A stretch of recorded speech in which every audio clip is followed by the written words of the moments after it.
Melissa here with Steadfast Farm. I'm just heading out on this beautiful Saskatchewan day to check and see whether or not my well has shut off. It's still going. We run off of a cistern, and so we kind of very precariously fill up our cistern with our well. I don't think that our well could handle being worked on a daily basis. We fill up our cistern over a couple days with our well and hope that it makes it through the winter. And anytime we have any warm weather, pull the hose out and drag it from the well to the cistern to make sure that we have water for the winter. Usually it works out. Sometimes we've cut it pretty close. And in the past we have actually had to go and get a tank from a friend and haul it. But hopefully we don't have to do that again this year because it is February, and if I am just filling it up now and making sure that it's topped up, we should be fine for the rest of the year. So let's have a look. Our cistern behind the house. Hopefully I don't drop this phone in because all I've got.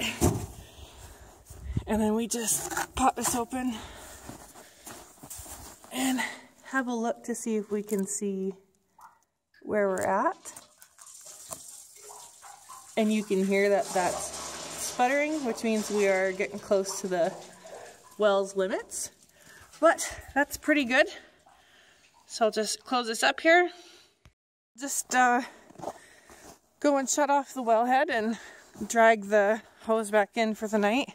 We are supposed to be expecting plus or near positive temperatures again for the next foreseeable future, which is really nice because I have some does due and unexpectedly need to work, so it'd be really nice to have a little bit of a extra insurance that it's not going to be ridiculously cold. So we'll head in, check on the girls, and then the kids will be up from their nap and I can go and get them dressed up and they can come out and enjoy the beautiful Saskatchewan summer weather. Since as I said to somebody else, we don't really do winter here. We don't really do summer. We don't have spring or fall. We just have summer, winter all the time. So we go from minus 40 to plus 40 in like the span of a week. It's ridiculous. All right, let's check out the girls. All right, ladies.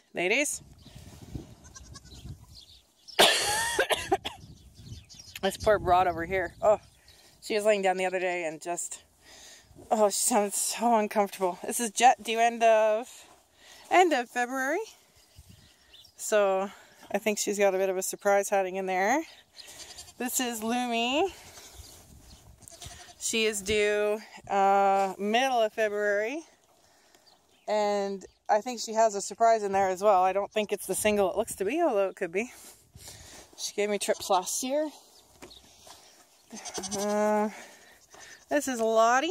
She hasn't even started to udder up yet. She's the second one due. Here's Lucille. Bred a little earlier than I would like, but she is a good size and should be fine.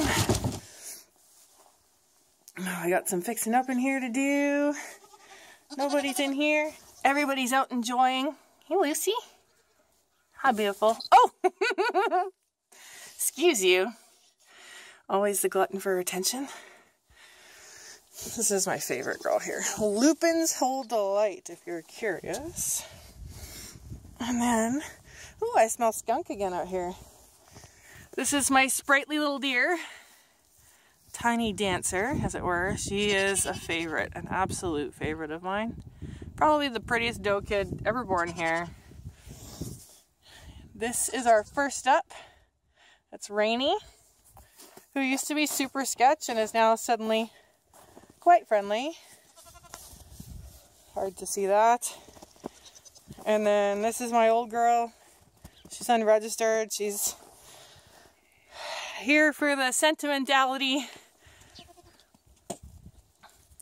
And there's Lost Girl, who I call Briar.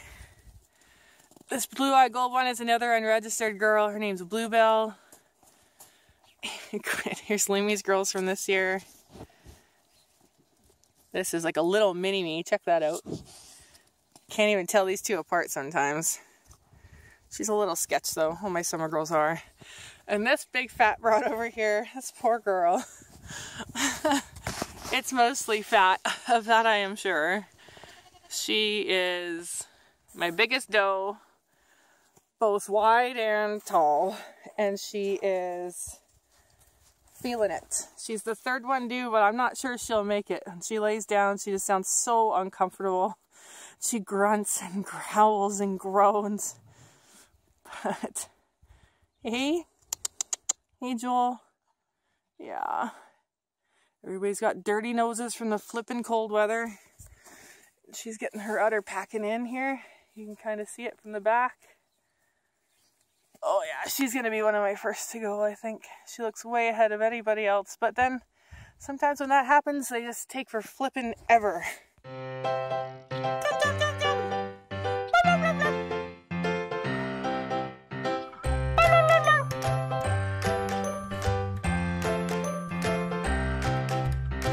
Oh, here he comes. See if he falls through the snow. He's a clutch. Come on, Thomas. Hi, Tom. Hi, Tom.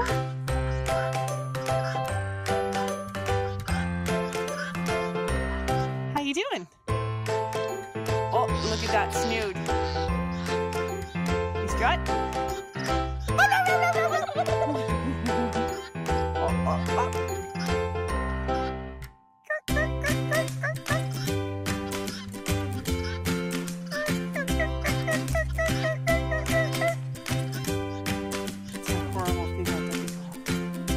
Sometimes he'll come right up to you. He's just great. He just comes running straight up. When hubby comes home, he comes running up behind the truck as he's a little raptor.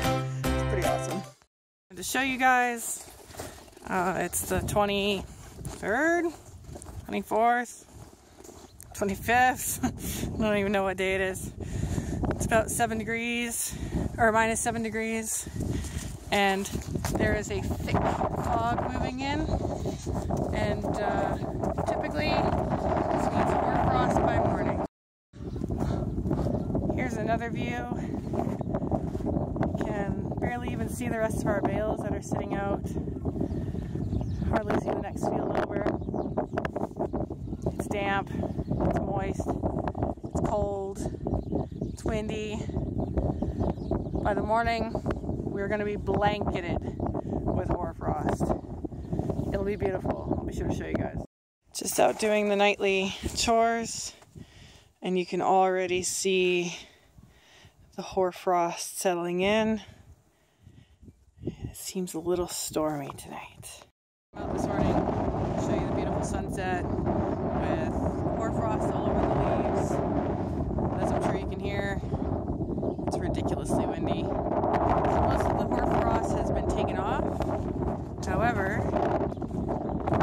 this is the beauty that is in our back pin that's going to be taken down. And this is just a light dose of frost too. One of the many reasons why I love Saskatchewan in the winter. Just going out to do the morning chores while the kids are in the house preoccupied.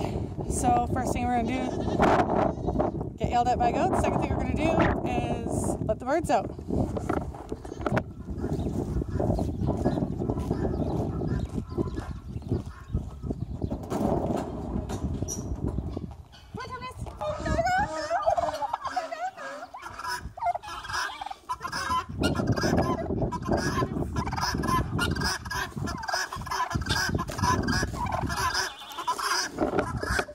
So our birds are currently in the garage, which is not ideal, but it's the last time that they will be in there. Spring will get them their own other pen built. I actually plan to sell all the birds again and then start with just some regular layers in the spring, but I really like the turkeys and didn't want to have to get new guineas and raise them up, so I just decided to keep them and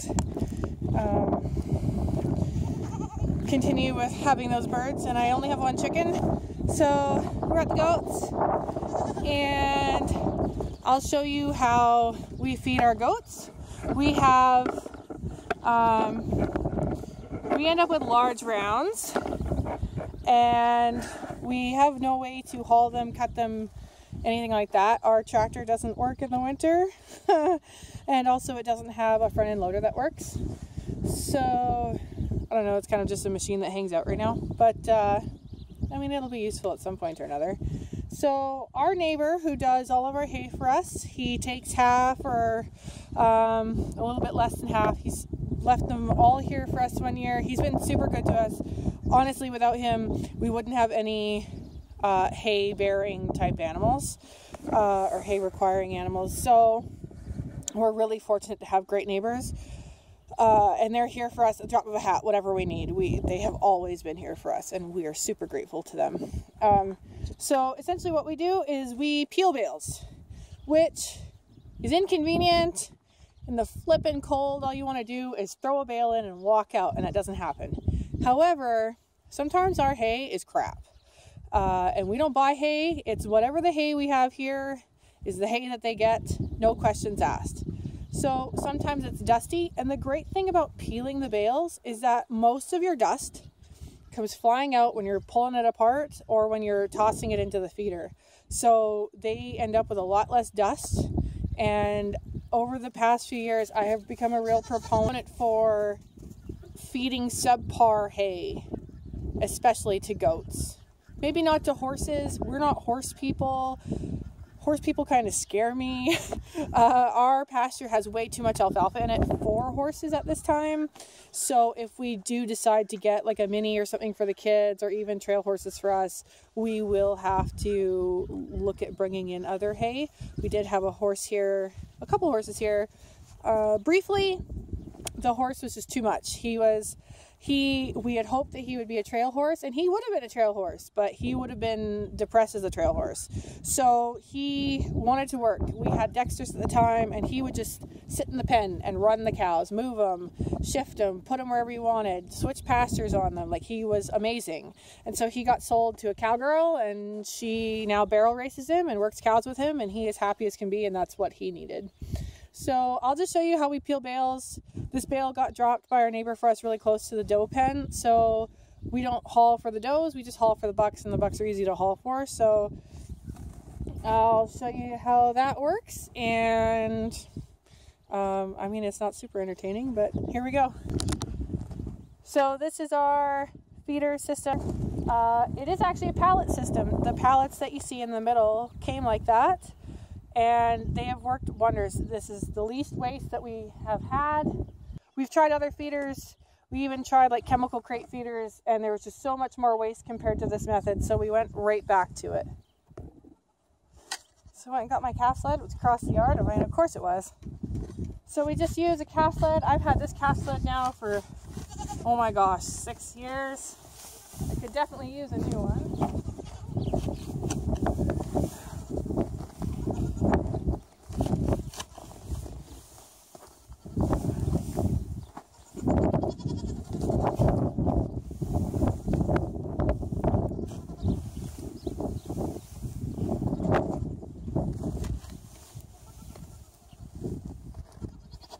Wind, it's always a face full or a bra full of hay, but that's life.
flew. I don't know if you can see him.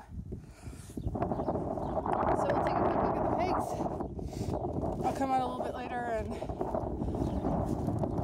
just do some maintenance on their pen. I really hate winter pigs. Like, really hate winter pigs. We love pigs, but hate winter pigs. So I spend a lot of time just scraping up and pushing all their poop to one pile. But after you have a storm, or well, not so much a storm, but a cold snap like we did, you kind of get behind on it, because when you go in there to shovel it, it is rock solid and stuck like cement to the ground. So, hi boys, I'll show you guys that later, and I'll also probably show you how we haul water, since we have a well and we're not trenched or dug into anything. So I'll be back a little later.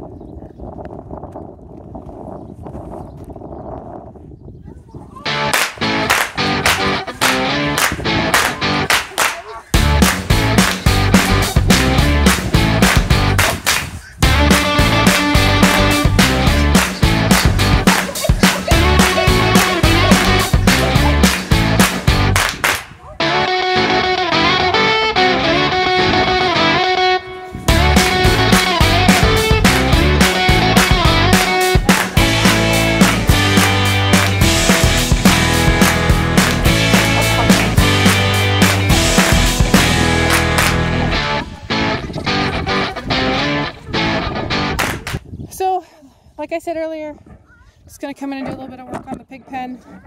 Again, I'm not a big fan of pigs in the winter. They're messy and they're hard to deal with, and they like to pull the water heater out. So this is kind of what I do as a maintenance. We've had some really cold weather, so I've fallen behind on it. And so over the next few days, I'll spend a little bit of time making up for it and getting their pen clean.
Pigs.